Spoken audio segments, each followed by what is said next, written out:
Good morning, members of Congress. My name is Jeff Lawley, and I am honored to present this proposal for implementing the Beveridge healthcare model in the United States.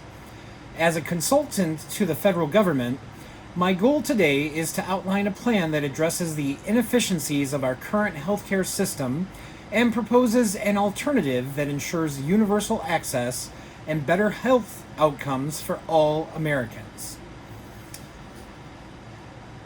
The U.S. healthcare system is at a crossroads. Despite spending more per capita on healthcare than any other country, millions of Americans still struggle with limited access to necessary care.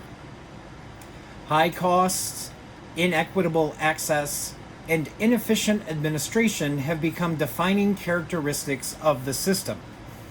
Today, I will outline the Beveridge healthcare model, a system that has demonstrated success in other countries, and explain why it is a better fit for the future of healthcare in the United States.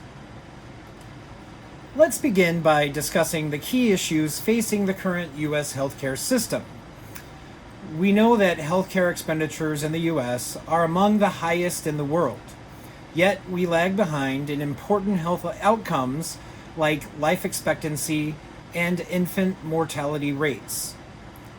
Additionally, our system leaves large segments of the population uninsured or underinsured, creating significant disparities in access to care.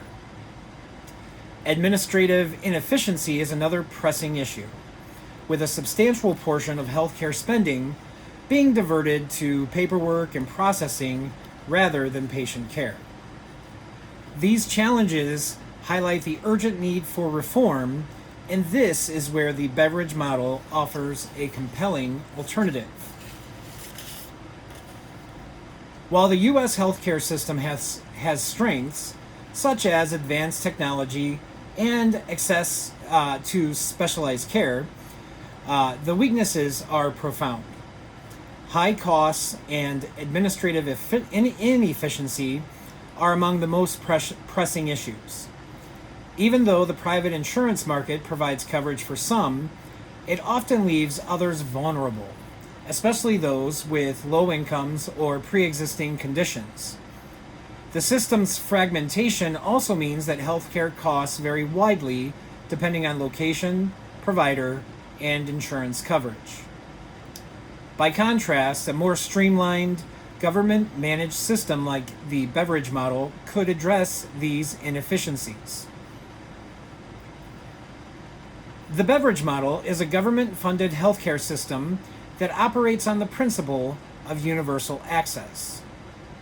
Services are funded through taxation and provided by government-managed institutions. In this model, healthcare is a right, not a privilege, and is accessible to all citizens at little to no cost at the point of care. Countries like the United Kingdom, Spain, and New Zealand have adopted variations of this model, ensuring healthcare access for all their citizens regardless of income or employment status. The Beveridge model was developed in the United Kingdom after World War II, during a time when the country recognized the need for universal healthcare to rebuild the nation's social fabric. The National Health Service, founded in 1948, was designed to provide health care to every British citizen based on need, not ability to pay. Other countries have adapted the model to suit their specific political and social environments, but the core principle remains the same: ensuring equal access to care. Best practices from the Beveridge countries. Countries that have adopted the Beveridge model demonstrate best practices that could benefit the U.S. For example, in the United Kingdom, the NHS operates with significantly lower administrative costs than the U.S. system, freeing up more resources for patient care. In New Zealand, the government uses centralized funding to prioritize population health and preventative care, ensuring that the healthcare system remains cost-effective while providing high quality care. And that's according to the OECD from 2022. These examples show that with proper management, a Beveridge style system can deliver superior health outcomes. So when we look at analysis and justification, why the Beveridge model? First, it guarantees universal coverage, meaning no American will go without essential healthcare services. Second, it reduces administrative costs by eliminating the need for private insurance companies to negotiate services.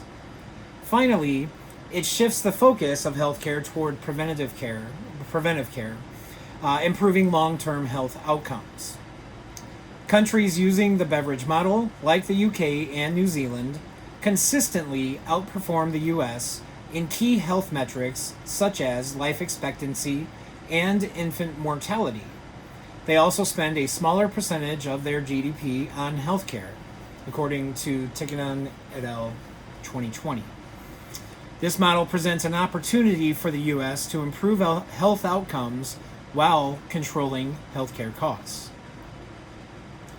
Now, implementing the Beveridge model in the U.S. won't happen overnight. A phased approach is essential. We could start by expanding public programs like Medicare and Medicaid, gradually transitioning to a system where government-managed healthcare facilities play a larger role in providing services.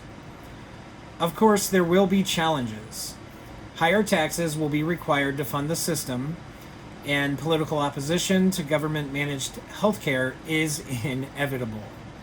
However, the long-term benefits, universal coverage, reduced costs, and improved health outcomes are compelling reasons to pursue this reform. In conclusion, the Beveridge model offers a solution to the fundamental problems plaguing the U.S. healthcare system. By providing universal access to care, controlling costs through taxation, and focusing on preventive care, we can create a healthcare system that serves all Americans, not just those who can afford private insurance. I urge you to consider this model as a sustainable and equitable solution for the future of healthcare in the United States. Thank you for your time today. I am happy to answer any questions you may have and discuss further steps toward healthcare reform in our country. Thank you.